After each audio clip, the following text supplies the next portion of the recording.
एक समय की बात है, एक घने जंगल के बीच एक नदी बहती थी। नदी के किनारे एक विशाल जामुन का पेड़ था, जिस पर एक चतुर और खुशमिजाज बंदर रहता था। वह दिन भर मीठे मीठे जामुन खाता और आनंद से रहता। उसी नदी में एक मगरमच्छ भी रहता था।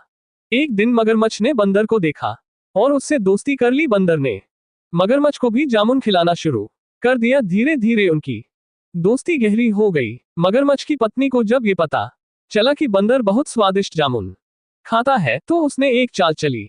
उसने अपने पति से कहा, अगर बंदर इतना मीठा जामुन खाता है तो उसका दिल कितना मीठा होगा, मैं उसका दिल खाना चाहती हूँ। शुरुआत में मगरमच्छ ने मना किया, लेकिन बार बार कहने पर वह मान गया। उसने बंदर से कहा, तुम मेरे इतने अच्छे दोस्त हो, चलो मेरे घर चलो, मेरी पत्नी तुमसे मिलना चाहती है।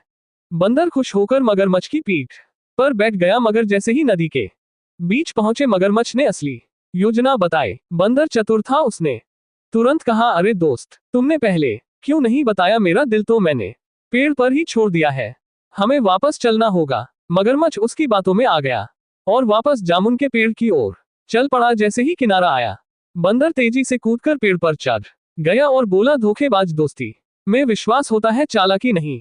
अब कभी मुझसे मिलने मत आना। मगरमच्छ शर्मिंदा होकर वापस नदी में चला गया।